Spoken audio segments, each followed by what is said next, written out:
어머니의 책장에는 눈물이 고여 있습니다. 그 법정에서 발견한 어머니의 흔적. 서울 한복판, 높은 법원 청사 건물. 수많은 사람들의 운명이 결정되는 이곳에서 오늘도 한 판사가 법복을 입고 자리에 앉습니다. 판사 박준수 45의 나이에 이미 수백 건의 재판을 이끌어온 베테랑 판사입니다. 그의 책상 위에는 두꺼운 법전들이 빼곡하게 꽂혀 있습니다. 민법, 형법, 상법 온갖 법률 서적들이 즐비합니다. 하지만 그 화려한 책들 사이에 유독 눈에 띄는 책이 하나 있습니다. 너무 낡아서 표지도 제대로 보이지 않는 빛이 바랜 책 한 권. 준수는 오늘도 그 책을 꺼내 듭니다. 마치 성물을 다루듯 조심스럽게 두 손으로 받쳐들어 올립니다. 책장을 펼치는 순간 이상한 냄새가 코끝을 스칩니다. 책 냄새가 아닙니다. 흙먼지 냄새 그리고 풀내음. 비릿한 산나물 냄새가 희미하게 배어나옵니다. 이것은 도서관에서 나는 그런 책 냄새가 아니었습니다. 이것은 땅의 냄새였습니다. 흙을 파고 풀을 베고 산을 헤맨 사람의 냄새였습니다. 준수는 책장을 한 장 한 장 넘깁니다. 페이지마다 얼룩이 져 있습니다. 어떤 곳은 물에 젖었다가 마른 흔적, 어떤 곳은 무언가가 묻었다가 닦아낸 자국. 그 얼룩들을 보면서 준수는 생각합니다. 이것은 잉크 자국이 아니야. 이것은 어머니의 땀이고 눈물이야. 준수의 눈시울이 붉어집니다. 그는 천천히 눈을 감고 30년 전 그 시절로 돌아갑니다. 가난했지만 행복했던 그 시절, 어머니의 거친 손길이 느껴지던 그 시절로. 1-2,000원의 기적, 그리고 꿈을 향한 발걸음. 30년 전 경상도의 작은 소도시. 그곳 시장 한 구석에는 매일 아침이면 어김없이 자리를 펴는 한 여인이 있었습니다. 바로 준수의 어머니였습니다. 어머니의 하루는 새벽 4시에 시작되었습니다. 아직 달도 울지 않은 시각, 칠흑 같은 어둠 속에서 어머니는 벌떡 일어나셨습니다. 잠은 사치였습니다. 5시간만 자도 감사했습니다. 때로는 3시간밖에 못 주무실 때도 있었습니다. 부엌으로 가서 찬물로 얼굴을 씻으시는 어머니. 겨울에는 그 물이 얼음장같이 차가웠지만 어머니는 개의치 않으셨습니다. 밥을 드실 시간도 없었습니다. 물 한 컵 마시고 어머니는 호미와 광주리를 챙겨 들고 밭으로 향하셨습니다. 아버지도 함께 일어나셨습니다. 아버지는 낡은 고무신 끈을 동여매고 지게를 쥐고 산으로 향하셨습니다. 여보, 조심해서 다녀오시오. 당신도 무리하지 말고. 우리 조금만 더 힘내면 준수를 서울로 보낼 수 있어. 그래요, 여보. 우리 자식만큼은 이 흙바닥에서 벗어나게 해줍시다. 부부는 매일 아침 이런 대화를 나누며 서로를 격려했습니다. 가난했지만 꿈이 있었습니다. 그 꿈은 바로 아들 준수를 공부시키는 것이었습니다. 아버지는 산으로 올라가셨습니다. 가파른 산비탈, 미끄러운 돌길. 숨이 차오르고 다리가 후들거려도 아버지는 멈추지 않으셨습니다. 산나무를 캐고 약초를 캐고 때로는 절벽 끝에 매달려 도라지를 캐기도 하셨습니다. 손에는 물집이 잡히고 물집이 터져 피가 나고 그 위에 또 굳은 살이 박혔습니다. 어머니는 밭에서 일하셨습니다. 호미로 땅을 파고 씨를 뿌리고 물을 주고 김을 매셨습니다. 허리를 굽힌 채 몇 시간씩 등에서 땀이 비 오듯 쏟아졌습니다. 해가 중천에 떠오를 무렵이 되어서야 부부는 시장으로 향했습니다. 아버지가 산에서 캐온 나물과 약초. 어머니가 밭에서 기른 채소들을 광주리에 가득 담아서 지게에 지고 시장으로 걸어가셨습니다. 시장까지는 1시간 넘게 걸어가야 했습니다. 무거운 짐을 지고 걸으면 등이 휘고 어깨가 눌려 살이 까지도록 아팠지만 버스 탈 돈이 아까워서 걸어가셨습니다. 시장에 도착하면 어머니는 가장 구석진 자리에 돗자리를 폈습니다. 좋은 자리는 이미 다른 상인들이 차지하고 있었습니다. 어머니는 사람들 눈에 잘 띄지도 않는 그 구석진 자리가 어머니의 자리였습니다. 딱딱한 시멘트 바닥 위에 얇은 돗자리 하나 깔고 어머니는 하루 종일 그 자리에 앉아 계셨습니다. 나물 사세요. 싱싱한 산나물이에요. 채소 사세요. 오늘 아침에 막 뜯어온 거예요. 어머니는 목이 쉬도록 외치셨습니다. 하지만 사람들은 쉽게 발길을 멈추지 않았습니다. 한참을 기다려야 겨우 한 분이 멈춰 서십니다. 아줌마, 이 나물 얼마예요? 2,000원입니다. 에이, 비싸네. 1,000원에 주면 안 돼요. 어머니는 잠시 망설이셨습니다. 2,000원짜리를 1,000원에 팔면 남는 게 거의 없습니다. 하지만 팔지 못하면 그것도 손해입니다. 네, 그럼 1,000원만 주세요. 어머니는 값을 깎아주셨습니다. 손님은 1,000원을 주고 나무를 들고 가셨습니다. 어머니는 그 1,000원을 소중하게 주머니에 넣으셨습니다. 점심시간이 되었습니다. 다른 상인들은 자리를 정리하고 식사하러 갑니다. 하지만 어머니는 자리를 뜰 수 없었습니다. 점심시간에 장을 보러 오는 손님들도 있었으니까요. 한 명이라도 더 받아야 했습니다. 배가 고팠지만 어머니는 참으셨습니다. 아침에 물 한 컵 마신 것이 전부였지만 참으셨습니다. 점심 한 끼 값이며. 준수 공책 한 권은 살 수 있어 어머니는 그렇게 생각하며 배고픔을 이겨내셨습니다. 오후가 되고 저녁이 되어도 어머니는 그 자리를 지키셨습니다. 엉덩이가 너무 아파서 감각이 없어질 정도였습니다.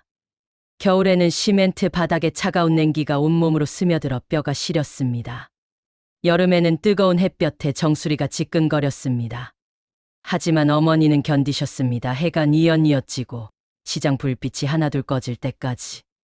어머니는 그 자리를 지키셨습니다. 하루가 끝나고 어머니는 번 돈을 세어보셨습니다. 오늘은 5,000원, 하루 종일 일해서 번 돈이 고작 5,000원이었습니다.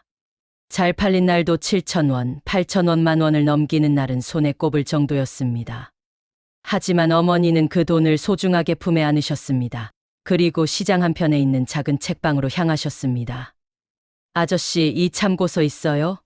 네, 있습니다. 3,500원입니다. 어머니는 주머니에서 1,000원짜리를 꺼내셨습니다. 하나, 둘, 셋, 몇 번이고 세고 또 세셨습니다.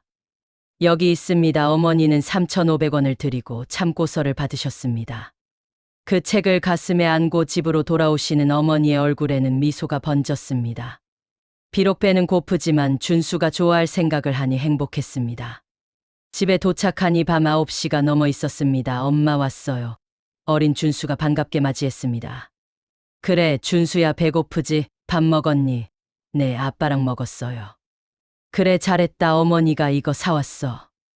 내가 갖고 싶어 하던 참고서지. 와, 정말요. 고마워요, 엄마. 준수는 기뻐하며 책을 받아들었습니다. 준수야, 열심히 공부해라. 어머니는 내가 공부 잘해서 서울 가는 게 소원이야.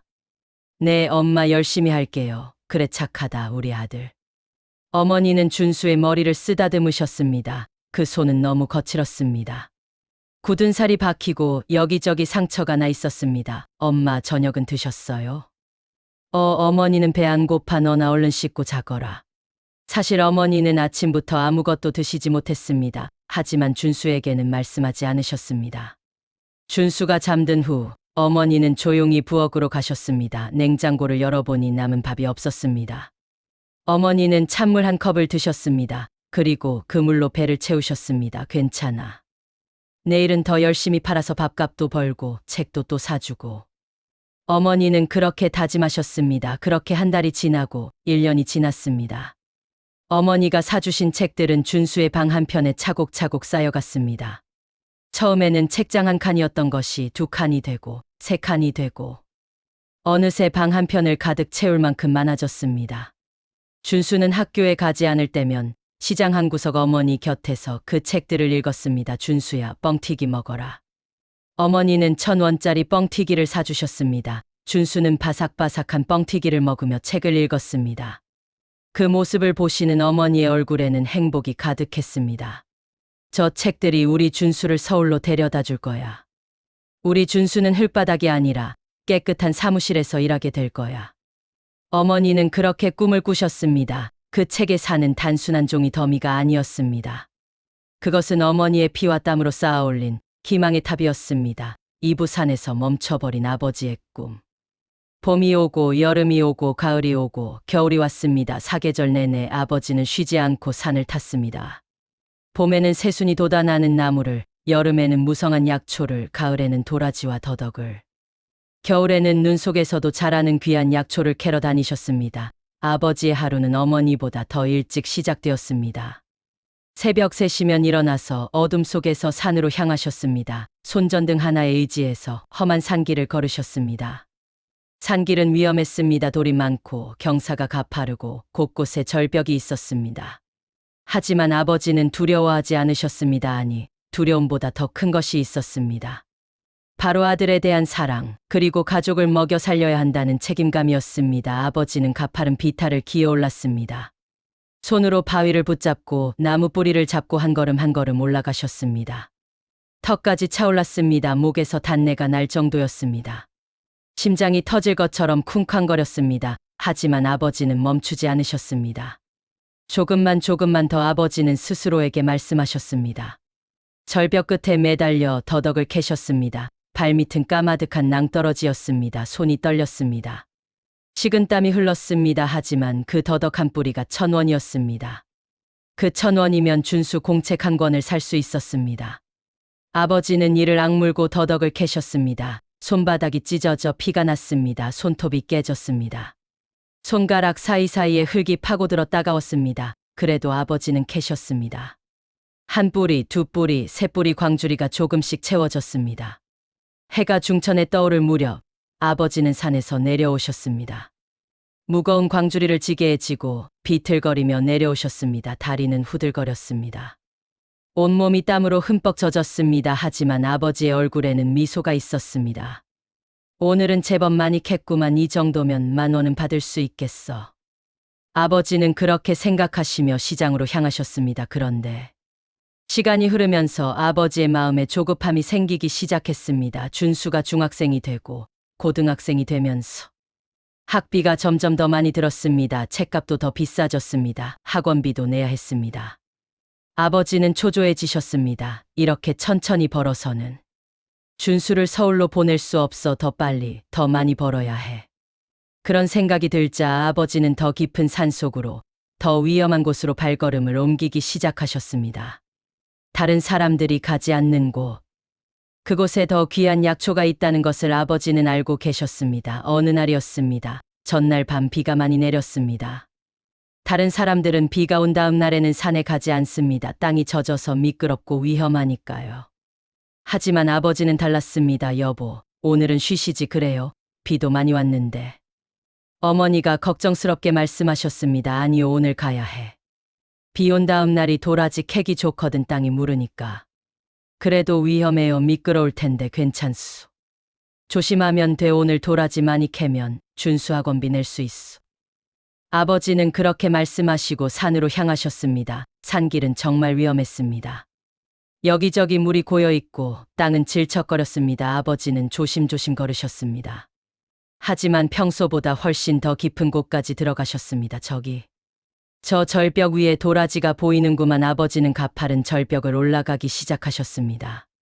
손으로 바위를 붙잡고 조금씩 올라가셨습니다. 그런데 발을 디딘 바위가 미끄러웠습니다.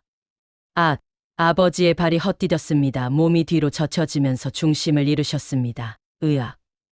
아버지는 절벽 아래로 굴러떨어지기 시작하셨습니다. 몸이 바위에 부딪혔습니다. 쿵, 둔탁한 소리와 함께 갈비뼈가 부러지는 느낌이 들었습니다. 다시 구르고 나무에 찢혔습니다. 팔이 꺾이는 것 같았습니다. 가시덤불을 지나며 온몸이 찢겼습니다. 그리고 쿵, 아버지는 절벽 아래 차가운 바위 위에 떨어지셨습니다.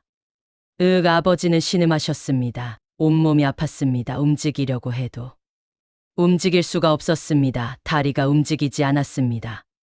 입에서 피가 흘러나왔습니다. 여보, 아버지는 어머니를 불렀습니다.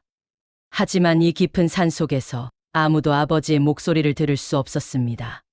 차가운 바람이 불었습니다. 젖은 옷이 몸에 달라붙어 더욱 춥게 느껴졌습니다. 집에 돌아가야 하는데 아버지는 간절히 바랐습니다. 하지만 몸은 꿈쩍도 하지 않았습니다. 해가 지고 어둠이 찾아왔습니다. 첫날 밤 아버지는 이를 악물고 버티셨습니다. 살아야 해. 아직 준수를 서울로 보내지도 못했는데. 아버지는 하늘의 별을 보며 중얼거리셨습니다. 준수의 아빠가 미안하다. 공부 열심히 해라. 둘째 날 아버지의 입술은 파랗게 변했습니다. 손발은 얼어붙었습니다. 의식이 희미해졌습니다. 여보, 준수 미안해. 아버지는 마지막 힘을 다해 중얼거리셨습니다. 셋째 날 새벽 아버지는 천천히 눈을 감으셨습니다. 손에는 도라지 몇 뿌리가 꼭 쥐어져 있었습니다. 그날 오후 마을 사람들이 아버지를 찾기 위해 산을 헤맸습니다. 여기 있소. 여기, 한 사람이 외쳤습니다. 사람들이 달려갔습니다. 절벽 아래 차갑게 식어버린 아버지가 누워 계셨습니다. 여보, 여보, 뒤따라온 어머니가 비명을 지르셨습니다. 어머니는 아버지에게 달려가 몸을 흔들었습니다. 여보, 눈 좀 떠봐요. 제발, 제발. 하지만 아버지는 대답이 없으셨습니다. 어머니는 아버지를 끌어안고 울부짖으셨습니다. 여보, 우리 가게는 어쩌고 준수는 어쩌란 말이에요. 우리 함께 늙어서 손주 보기로 했잖아요.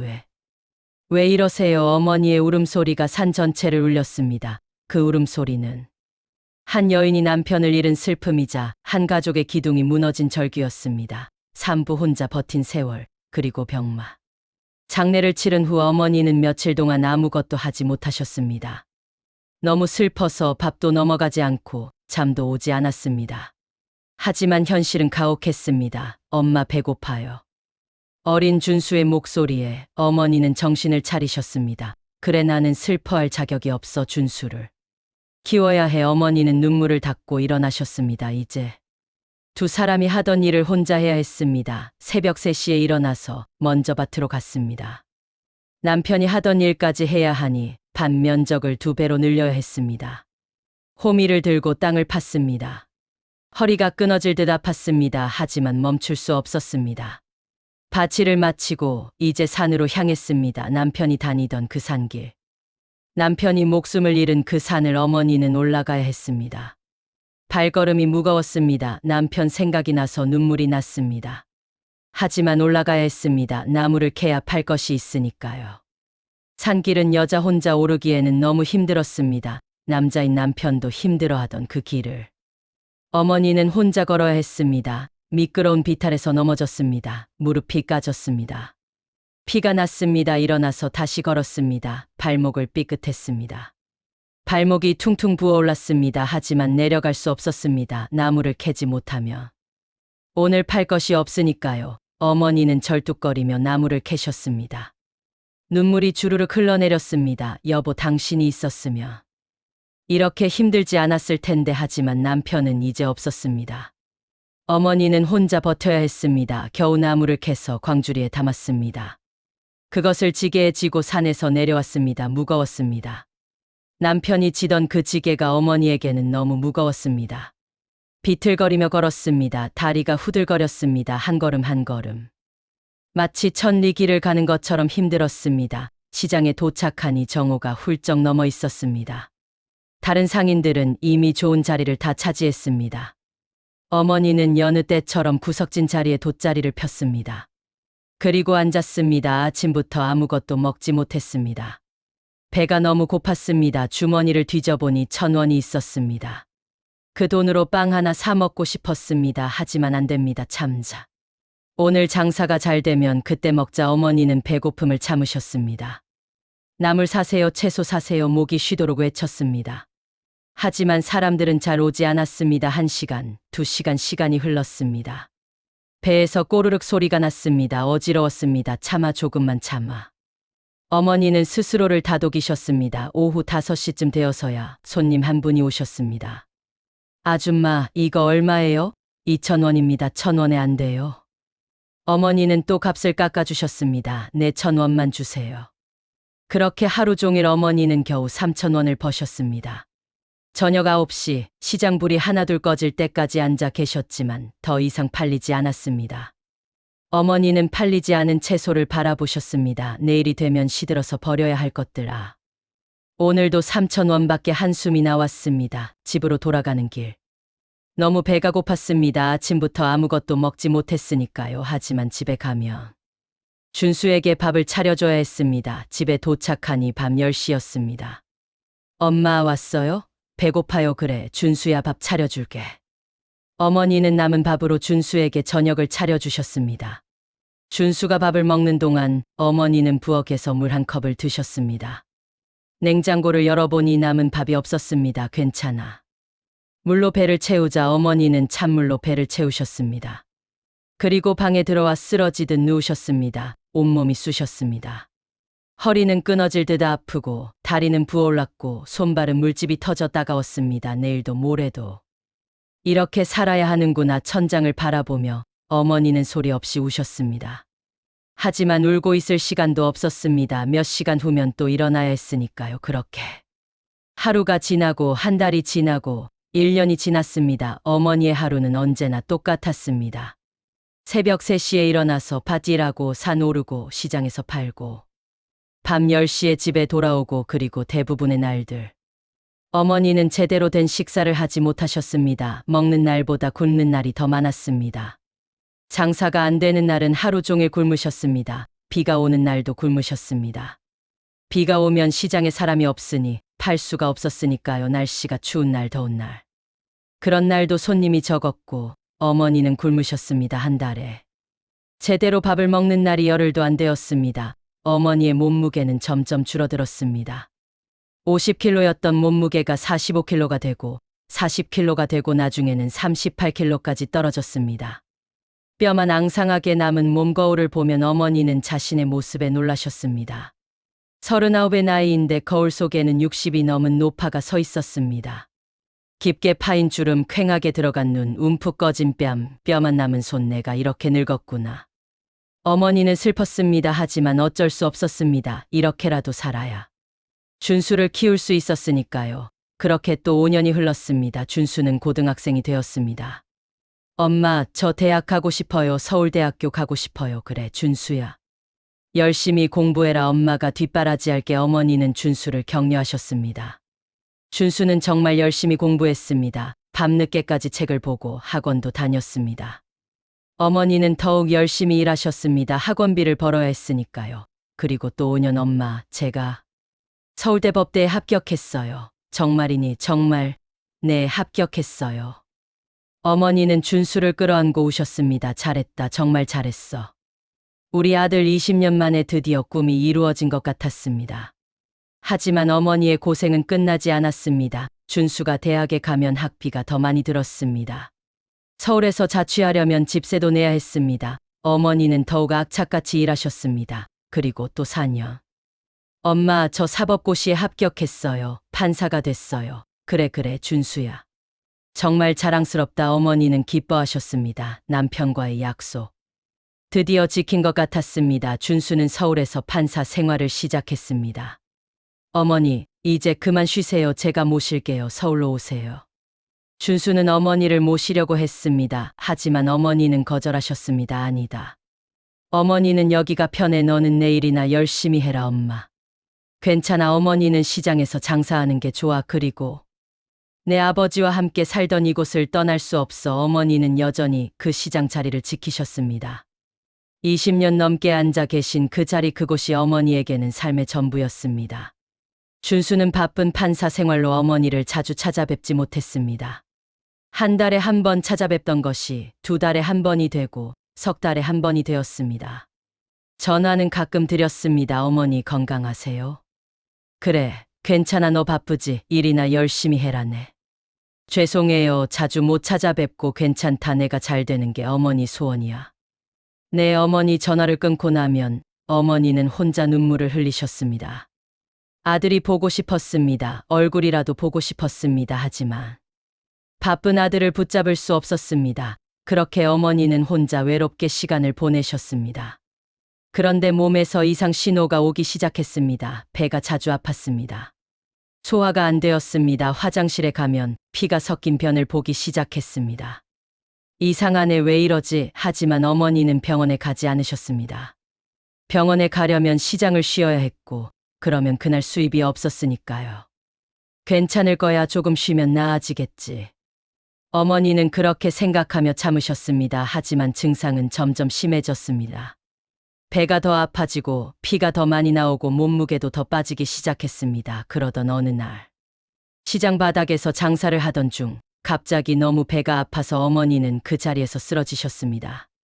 아줌마, 괜찮으세요? 옆 가게 상인이 달려왔습니다. 119 불러요. 빨리. 어머니는 앰뷸런스에 실려 병원으로 갔습니다. 병원에서 의사 선생님이 심각한 표정으로 말씀하셨습니다. 보호자분 환자분이 대장암 말기입니다. 네. 준수는 귀를 의심했습니다. 대장암이 말기라고요? 네, 이미 많이 진행되어서 수술도 어렵습니다. 남은 시간이 3달 정도.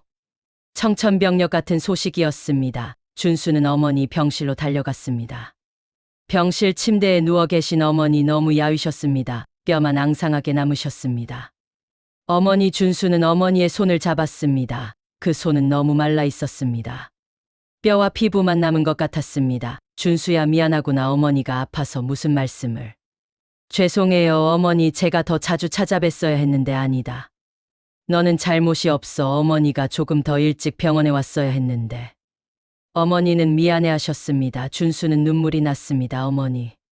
제 때문에 이렇게 되신 거잖아요. 사부 손주 얼굴 한 번만. 그리고 빈자리 어머니는 병원 침대에 누워 계셨습니다. 항암 치료를 받았지만 이미 너무 늦었습니다. 암은 온몸에 퍼져 있었습니다. 의사 선생님은 말씀하셨습니다. 환자분이 이렇게까지 버티신 게 기적입니다. 보통 사람 같으면 진작에 쓰러졌을 텐데. 정말 강한 의지로 버티셨네요. 준수는 알았습니다. 어머니가 무엇 때문에 버티셨는지. 자신을 키우기 위해서 어머니는 아픈 것도 참고 버티셨던 것입니다. 어느 날 준수의 아내가 병문안을 왔습니다. 어머니 안녕하세요. 그래 며느리 고맙다. 며느리는 어머니 곁에 앉았습니다. 어머니 좋은 소식이 있어요. 무슨 소식이니? 제가 임신했어요. 어머니 손주예요. 그 순간 어머니의 눈에 빛이 돌았습니다. 죽어가던 사람의 눈이 아니었습니다. 살아있는 사람의 눈이었습니다. 정말이냐? 네 어머니 지금 2달째예요. 어머니는 떨리는 손을 뻗어 며느리의 배를 쓰다듬으셨습니다. 아이고 우리 손주 건강하게 자라거라. 어머니의 눈에서 눈물이 흘러내렸습니다. 할머니 꼭 보여드릴게요. 건강한 아기 낳아서 할머니께 보여드릴게요. 그래 고맙다 손주 얼굴. 한 번만 보고 싶구나. 어머니는 그날부터 달라지셨습니다. 죽어가시던 분이 살아나려고 애쓰셨습니다. 의사 선생님도 놀랄 정도였습니다. 환자분이 정말 강한 의지를 보이시네요. 보통 이 상태면 하루하루 힘들어 하시는데 어머니는 하루하루를 버티셨습니다. 밥을 먹기 힘들어도 억지로라도 드셨습니다. 고통스러워도 참으셨습니다. 조금만 버티며 손주를 볼 수 있어 어머니는 그 한 가지 희망으로 버티셨습니다. 1달이 지나고 2달이 지나고 3달이 지났습니다. 판사 박준수 45의 나이에 이미 수백 건의 재판을 이끌어온 베테랑 판사입니다. 의사가 예상한 3달을 넘기셨습니다. 하지만 어머니의 몸은 점점 약해져 갔습니다. 이제는 스스로 일어나지도 못하셨습니다. 말씀하시는 것도 힘들어 하셨습니다. 준수는 매일 병원에 왔습니다. 어머니 조금만 더 힘내세요. 1달만 더. 1달만 더 버티시면 손주가 태어나요. 어머니는 고개를 끄덕이셨습니다. 하지만 하늘은 잔인했습니다. 손주가 태어나기 1달 전. 정확히는 넉 달이 모자란 시점에 어머니는 더 이상 버티지 못하셨습니다. 어느 날 새벽 병원에서 연락이 왔습니다. 보호자분. 빨리 오세요. 환자분 상태가 급격히 나빠지고 있습니다. 준수는 급히 병원으로 달려갔습니다. 병실에 도착하니 어머니는 산소호흡기를 끼고 계셨습니다. 숨을 쉬는 것조차 힘들어 보이셨습니다. 어머니. 준수는 어머니의 손을 잡았습니다. 어머니는 천천히 눈을 뜨셨습니다. 준수야, 네 어머니 제가 여기 있어요. 미안하다. 손주 보지 못하고. 아니에요 어머니. 곧 태어날 거예요. 조금만 더 힘내세요. 어머니는 고개를 저으셨습니다. 아니다. 어머니는 알아. 이제 안 될 것 같구나. 어머니 준수야 너 잘 살아라. 어머니 행복했다. 너를 키우는 게 어머니 가장 큰 기쁨이었어. 어머니 그런 말씀 마세요. 제가 효도도 못했는데. 아니다. 너는 훌륭하게 자라줬어. 그것만으로도 어머니는. 충분해. 어머니는 가느다란 숨을 몰아쉬셨습니다. 준수야 네. 아버지한테 전해다오. 우리 약속 지켰다고. 우리 아들. 판사 됐다고. 네네 어머니 꼭 전해드릴게요. 그리고 손주 건강하게 키워라. 어머니 못 본 손주. 너희들이 잘 키워라. 네 어머니 꼭 그럴게요. 어머니는 마지막 힘을 다해 미소를 지으셨습니다. 그리고 천천히 눈을 감으셨습니다. 어머니. 준수는 어머니를 흔들었습니다. 하지만 어머니는 대답이 없으셨습니다. 심전도 기계에서 긴 삐 소리가 났습니다. 어머니. 준수는 어머니를 끌어안고 울었습니다. 죄송해요. 정말 죄송해요. 제가 더 잘해드렸어야 했는데. 하지만 어머니는 더 이상 듣지 못하셨습니다. 어머니는 그렇게 가셨습니다. 손주 얼굴 한번 보지 못하고 그렇게 가셨습니다. 오부 시장 골목에 남겨진 팻말, 그리고 오열 어머니의 장례를 치렀습니다. 많은 사람들이 왔습니다. 시장 상인들, 단골 손님들. 모두 어머니를 애도했습니다. 참 고생 많이 하셨는데. 그 추운 겨울에도 더운 여름에도 한 번도 빠지지 않고 그 자리를 지키셨지. 아드님 판사 됐다고 그렇게 자랑스러워하시더니 이제 편히 쉬시겠네. 사람들은 눈물을 흘리며 어머니를 보냈습니다. 장례를 치른 후 시장의 그 자리는 비어 있었습니다. 20년 넘게 어머니가 지키시던 그 자리. 이제 아무도 없는 빈자리가 되었습니다. 한동안 그 자리는 그냥 비어 있었습니다. 그런데 어느 날 시장 상인들이 모여서 무언가를 만들었습니다. 작은 나무 팻말이었습니다. 그 팻말에는 이렇게 쓰여 있었습니다. 이 자리는 판사 아들을 길러낸 위대한 어머니의 자리입니다. 상인들은 그 팻말을 그 자리에 세웠습니다. 그 팻말을 보고 사람들이 하나둘 모여들었습니다. 여기가 그 어머니가 계시던 자리구나. 단골 손님 할머니 한 분이 팻말 앞에 멈춰 섰습니다. 아이고, 그 어머니 참 고생 많이 하셨는데. 할머니는 팻말을 쓰다듬으셨습니다. 마치 어머니를 쓰다듬는 것처럼. 저도 여기서 자주 채소 샀었어요. 항상 값을 깎아달라고 하며. 흔쾌히 깎아주시곤 했죠. 또 다른 아주머니가 말씀하셨습니다. 그 소. 정말 거칠었어요. 돈 받으실 때 손을 보면 가슴이 아팠어요. 굳은 살이 얼마나 박혔는지. 맞아요. 겨울에는 손발이 동상에 걸려서 퉁퉁 부으셨는데. 그래도 매일 나오셨어요. 아드님 얘기만 나오면 얼마나 자랑스러워하셨는지 몰라요. 우리 준수가 말이야 하시면서 사람들은 하나같이 어머니를 기억했습니다. 그리고 팻말 앞에 꽃을 놓기 시작했습니다. 한 분이 꽃 한 송이를 놓으면 다른 분도 꽃을 놓고 어느새 그 자리에는 꽃이 가득했습니다. 어떤 분은 향을 피워 올렸습니다. 편히 쉬세요, 아주머니. 그렇게 며칠이 지났습니다. 어느 날 저녁 검은 정장을 입은 한 남자가 시장에 나타났습니다. 바로 준수였습니다. 준수는 천천히 그 자리로 걸어갔습니다. 팻말 앞에 섰습니다. 팻말을 읽었습니다. 이 자리는 판사 아들을 길러낸 위대한 어머니의 자리입니다. 준수의 눈에서 눈물이 흘러내렸습니다. 손에는 어머니의 낡은 책이 들려 있었습니다. 준수는 무릎을 꿇었습니다. 팻말 앞에 무릎을 꿇고 고개를 숙였습니다. 그리고 팻말을 두 손으로 꼭 끌어안았습니다. 어머니. 준수의 목소리가 떨렸습니다. 어머니, 저 이제야 왔어요.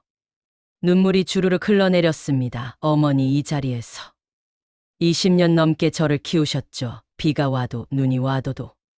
한 번도 쉬지 않으시고 저는 몰랐어요. 어머니가 얼마나 힘드셨는지. 준수는 팻말을 안고 울었습니다. 주변 사람들이 멈춰섰습니다. 그 모습을 지켜봤습니다.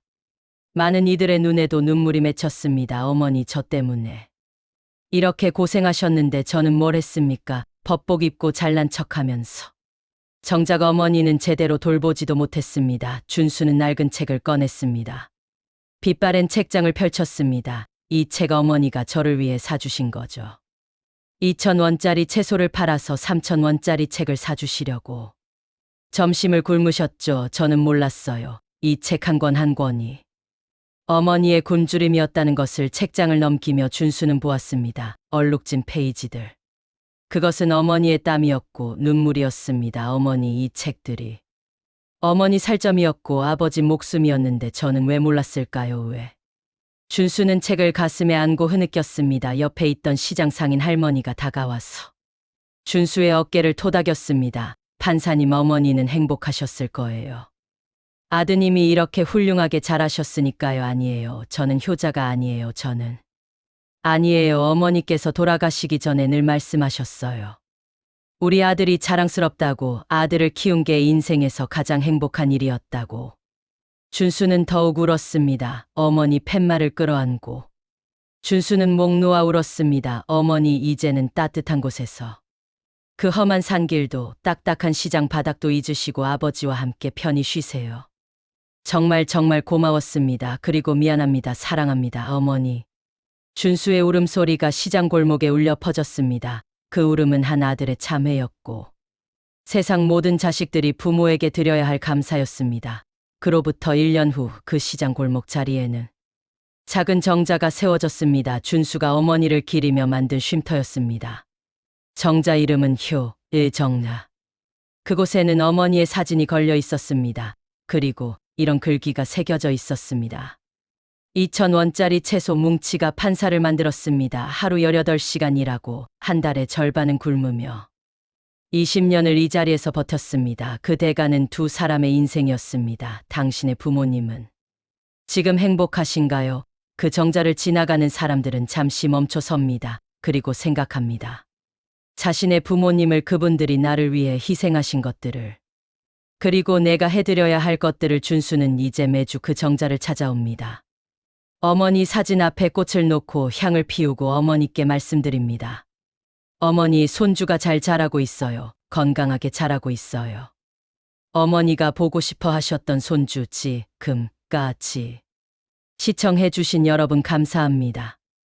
눈물 많이 흘렸는가요? 여러분께 감사드리며 마지막으로 좋아요, 구독 부탁드리겠습니다. 감사합니다.